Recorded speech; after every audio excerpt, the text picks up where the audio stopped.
The world had ended 2 weeks ago. A silence that felt less like peace and more like a held breath. A vast, echoing emptiness where the noise of civilization used to be. Inside the cinder-block walls of the abandoned weight loss clinic, however, it felt like the end had begun a moment ago. The air thick with the fresh, sickening dread of imminent starvation and the awareness of what stalked the streets. The entire structure, built on the promise of renewal, now stood as a tomb, a sterile cage. The air reeked of stale protein shakes and industrial-strength disinfectant, a chemical stench barely masking the metallic tang of fear and unwashed bodies. 5 survivors huddled in the clinical, brightly lit mess hall, their shadows long and wavering in the emergency lighting, staring with desolate intensity at the dwindling rations. Empty wrappers, the ghosts of meals long gone, crumbled at their feet, tiny paper monuments to their failure to plan for an 2 days, Marcus muttered, the sound of his voice tearing through the heavy silence like ripping cloth. His eyes, sunken and feverish from lack of sleep, darted toward the peeling ceiling, as if the answer might be written there in the water stains. We've got 2 days of food left, maybe less if we're lucky. The others, 4 women, all puffed and round from years of battling weight, now weighed down by a much heavier burden of fear and exhaustion, shook their heads in a slow, defeated rhythm. "We wait," said Tasha, the oldest, her voice a low, gravelly whisper of false hope. "Government will come. They said survivors are being rescued. We wait here." "No," Marcus said, his voice firm, cutting through her delusion. "I saw a jeep in the garage, half a tank of gas. If we move now, we can make it to the red smoke signal. That's the safe zone." Lydia shook her head, her features drawn tight with suspicion. "And if it's a trap? What if it's worse than here?" Marcus held up a hand, a gesture of finality. "We die here if we don't go. The infected aren't patient. Sound, movement, they'll come for us. Out there, we have a chance."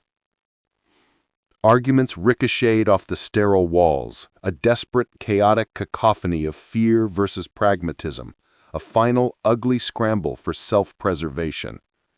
Tasha pleaded, her voice cracking for a last stand, a defiance of the inevitable.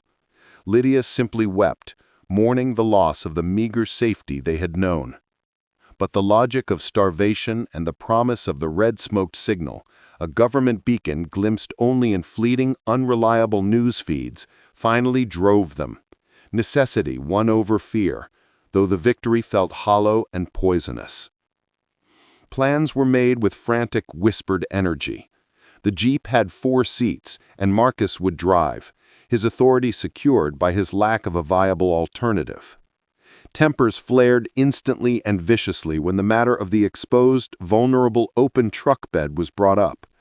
No one, certainly not the women, whose bodies had been their greatest source of self-consciousness and struggle even before the world ended, wanted to sit outside, a tempting soft target. The argument ended only because the silence outside, occasionally punctured by a wet, hungry moan, was far more terrifying than their own shouting. Finally, with a visible mixture of reluctance and total resignation, Kim, the youngest and quietest, was forced to clamber onto the truck bed. She stared back at the abandoned clinic with the wide-eyed, haunted look of someone leaving their last miserable sanctuary for a sure, agonizing death. The shutters of the garage groaned as Marcus fought the rusted chain, the sound of metal on metal echoing like a death knell in the terrifying quiet. The few infected milling in the sunlit lot outside froze for a moment, their vacant, cloudy eyes turning toward the noise. Then their low, ceaseless moans turned into shrieks of immediate hunger. Marcus didn't hesitate. He slammed the shifter into gear and floored the accelerator. The tires shrieked over the cracked, debris-strewn concrete as the heavy machine lunged forward. The street was not a road. It was a graveyard. Abandoned cars sat twisted and scorched. Scattered corpses lay baking in the sun, and overturned trash bins had spilled their forgotten contents across the asphalt. It was a still life of collapse. Marcus, his knuckles white on the steering wheel, wove the heavy Jeep between obstacles, the vehicle bucking and rattling. He took a corner too fast, narrowly avoiding a sudden, tight-knit horde sprinting toward them with unnatural speed and a sickening clicking sound. The Jeep jolted violently over a pile of bricks. One misstep, one shock of impact, and Kim's hands slipped. A strangled cry was torn from her throat as she tumbled out of the Jeep, landing with a sickening thud in a heap of broken glass and trash. "Kim!" Lydia screamed, her voice a piercing, panicked shriek. But Marcus didn't look back. He didn't even ease up on the gas. The Jeep surged forward, already building distance. Through the rearview mirror, a moment of paralyzed horror passed over the survivors. They saw the infected swarm her in a sickening, focused rush, their bodies piling onto her small, fallen form, tearing and gnawing. It was a silent, monstrous tableau of red and gray.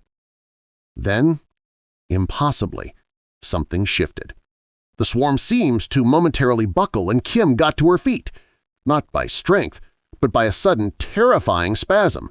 She was covered in blood, part of her jacket was torn away, and she was already moving with that same impossible, lurching sprint. She ran after the Jeep, not screaming for help, but with a mindless, predatory focus, her former features already blurring into the hungry mask of the infected. One of the women, her voice thin and full of despair, whispered, "Maybe she's still in there somewhere." Marcus gritted his teeth, his face a tight mask of brutal self-preservation. No, she couldn't move like that when she was alive." The undeniable truth of his words hung in the air, heavy and dark. Kim was gone, irrevocably transformed. Anger flared among the women, resentment thickening the air like a physical contaminant. They wanted to lash out at Marcus, the one who had driven, the one who had kept going, but the sight of the city's ruins kept their mouths shut. The Jeep surged forward, gaining crucial distance. Eventually, the infected, even the new sprinting version of Kim, fell back, disappearing into the maze of rubble and shadowed alleys. Swallowed by the woods. The road ahead quickly became worse. A monumental jam of burnt-out cars, twisted metal, and structural debris formed a barricade that stretched from one side of the road to the other, an impassable wall.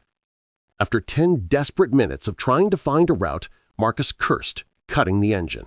They were forced to abandon the Jeep, trading the illusion of speed for the slow, brutal reality of travel on foot. They plunged into the shadow-drenched woods. The dense trees immediately swallowed them in a suffocating embrace of gloom. The Jeep had been a noisy, visible target. The woods felt like a trap. The descent down the embankment was steep, slick with mud and pine needles.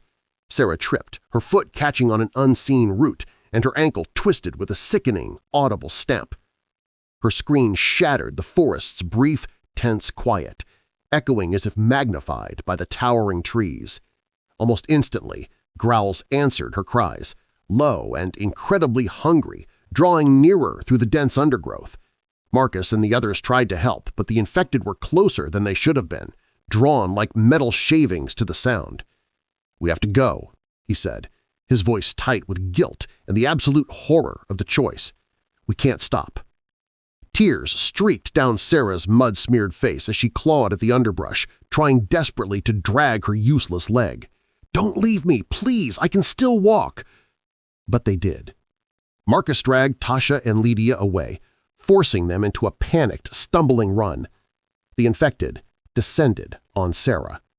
The sounds of flesh tearing, of gurgled growls, the horrific, final noises of consumption faded as the rest of the group pressed deeper into the woods, the trees, their only shield against what they were becoming. No sanctuary in silence. The forest seemed alive with malice. Low-hanging branches snagged at their clothing, slowing them with every step, and invisible thorns ripped through skin like paper. Every random rustle of leaves or snap of a twig made their exhausted, racing hearts leap into their throats. The deep, shifting shadows between the trees constantly twisted into the monstrous shapes of the infected before they were actually there, a cruel, self-inflicted torture. After what felt like hours, they huddled against a massive, moss-covered oak for a short, agonizing rest, hunger gnawing at them with the same intensity as the creatures pursuing them. Marcus led the charge again, machete in hand, hacking through the relentless underbrush, creating a barely there path. Suddenly, a sharp, gasping scream pierced the humid air. Lydia had stumbled into a hidden pit, a shallow, overgrown depression that was nothing less than a crude grave, trapped in a tangle of fallen branches and rotting leaves. Instantly, the nearby infected moans drew closer, a sound of rapidly closing pincers. Marcus dropped the machete and scrabbled at the muddy lip of the pit to help her up, but they could feel their pursuers getting nearer with every heartbeat. "We can't stay," he hissed, yanking her with brutal force toward firmer ground, the urgency overriding all sense of caution. Branches snapped violently behind them. Twigs cracked loudly under immense weight. The infected were everywhere, attracted not only to sound, but to the very scent of breathing, of struggle, of fresh despair. Hours bleeded together in a tense, silent blur of motion. Every deepening shadow, every unexpected gust of wind that rattled the leaves made them jump as if struck. Then, from deeper in the woods, they heard something worse than the individual growls they had been dodging, a chorus of deep, guttural growls, an orchestra of hunger. Multiple infected, a large coordinated cluster, were converging from all sides. Marcus motioned frantically for silence. They pressed themselves tightly against a dark, silent tree line, holding their breath, trying to become nothing but another part of the terrifying, indifferent landscape. One of the infected, slightly larger than the others, stepped into the clearing, sniffing the air, jerking its head side to side. Another lurched from behind a fallen log.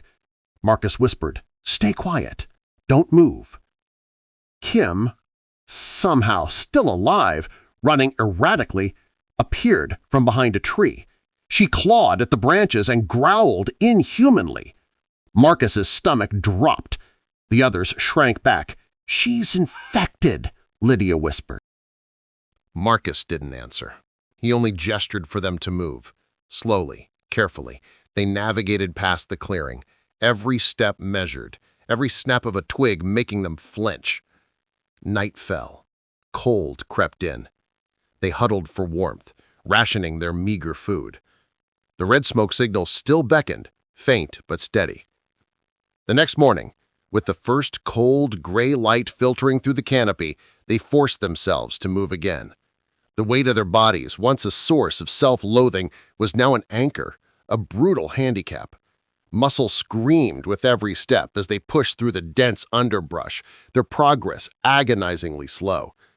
Their minds played constant, cruel tricks.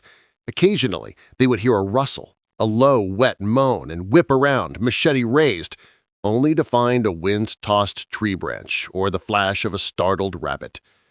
But the fear was not an illusion. It was a constant metallic taste on their tongues, an adrenaline pump that refused to quit. Finally, after what felt like an endless trudge, the trees thinned. They could see the source of their hope. About 400 yards from the smoke, a clearing opened up, revealing a perimeter of hastily constructed fortifications. A fortified area emerged, defined by walls of stacked debris and razor wire, lined with masked guards armed with dark, menacing rifles. Relief, so potent it was nauseating, flooded them. They stumbled forward, ready to collapse at the feet of their saviors. But movement behind them, a soundless, deliberate rustle where only wind should be, instantly froze them in place. 4 men stepped from the shadows of the woods, emerging as if from the very trunk of the trees. They were silent, their faces obscured by dust-caked cloth. their rifles leveled with casual, deadly competence. They weren't infected, but they were no less threatening. "Quiet," one hissed, the word barely a breath. The vast, indifferent forest seemed to swallow their whispered pleas and desperate pants for air. We just want in," Marcus began, his voice hoarse, attempting to project a calm he didn't feel. The masked men exchanged glances, a communication of instant, cold judgment. The tension between the two groups taut as a rifle wire. "It's a trap," one of the men armed muttered to his comrade, his eyes flicking from Marcus to the two exhausted women. "Do you see that?"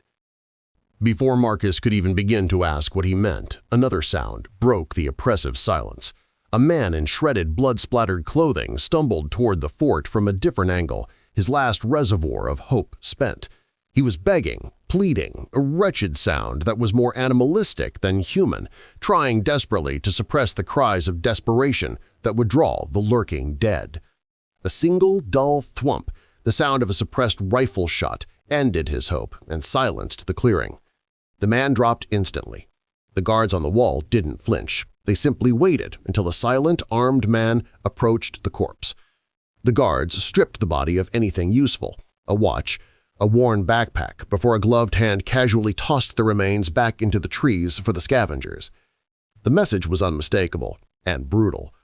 This safe zone was a fortress of scarcity, not mercy. The inevitable cost. Marcus swallowed hard, the bile rising in his throat. He understood the unspoken policy. They were being assessed not for their need, but for their potential usefulness and their lack of being infected. He nodded grimly at Tasha and Lydia. They had no choice. Death was certain back in the woods. Here, it was only highly probable. Step by silent, agonizing step, they followed the four masked escorts back toward their fortified camp, their minds reeling.